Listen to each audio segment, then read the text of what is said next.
At have you ever noticed a disconnect between the person you are and the commentary running through your mind? It's that bizarre sensation where your internal dialogue sounds less like your own soul and more like a distant observer narrating your life. On good days, it's your biggest cheerleader, but on others, it's a harsh critic you'd never choose to hang out with. It leaves you questioning why your own consciousness feels like a broadcast you're forced to listen to rather than a conversation you're leading. If your mind often feels inhabited by a guest who won't leave, you aren't losing your grip. You're simply experiencing a deeply human phenomenon that we explore here at Looks Fine Inside. Today, we're unpacking why that internal speaker can feel like a total stranger despite being tucked inside your head since day one. Consider the irony for a moment. Your private thoughts are the most intimate part of your existence, yet they remain largely mysterious.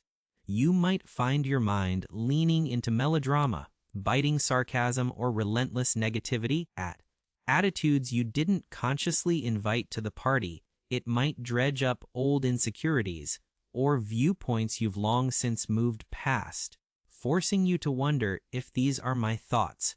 Why do they feel so alien? This sense of alienation is actually quite standard.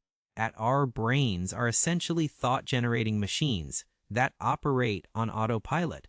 Not every spark of electricity in your gray matter is a reflection of your character or your current values. It's your voice technically, but it's a remix of decades of old anxieties, childhood echoes, and societal pressure that you never actually gave permission to stay.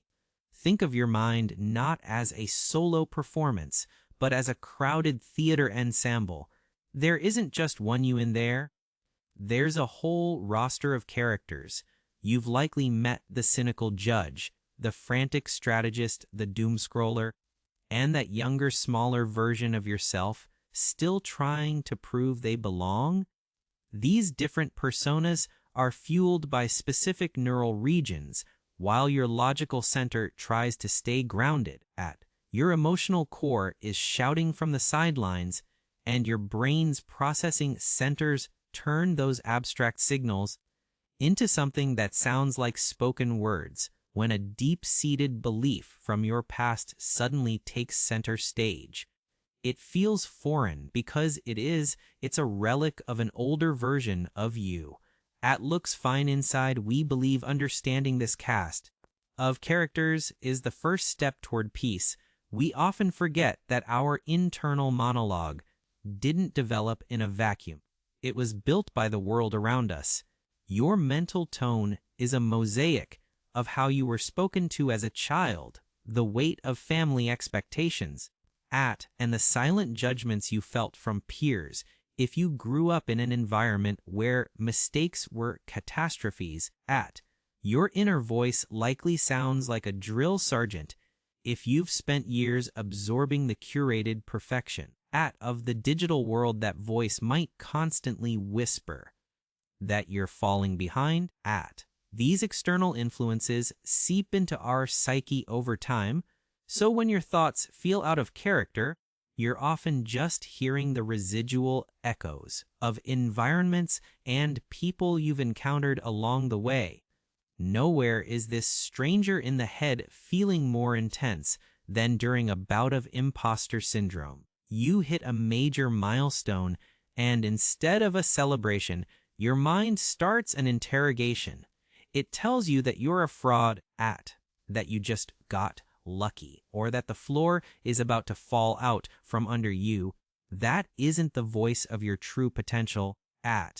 It's the voice of a fearful guardian trying to protect you from the pain of future failure by keeping you small. It's an old survival mechanism, not a modern truth. The secret to silencing it isn't to scream back, but to observe it with clinical curiosity. When you can label a thought as just my anxiety acting up, rather than the objective truth, its power over your mood begins to dissolve. So how do we turn this internal stranger into a roommate we actually like? Start by paying attention to the delivery, not just the message. A cruel tone is usually a sign of an outdated defense mechanism, not a factual report on your life. Next, practice being a witness to your thoughts rather than a participant in them. Deep awareness isn't about having a silent mind. It's about discerning which thoughts are actually yours and which ones were inherited. You have the right to set boundaries with yourself, to look at a punishing thought and decide that you no longer communicate that way. Finally, lean into the voice that feels like your true north, that quiet, stable presence that emerges when you're at your most authentic. That is the heartbeat of who you are. Your mind is a complex collection of everything you've ever survived but you are the one who decides which voices get the microphone. You don't have to be a stranger to yourself anymore. If finding this clarity resonated with you, consider joining our community at Looks Fine Inside. We're dedicated to making the complexities of the human mind a little easier to navigate every single day. Keep looking inward and take care of yourself.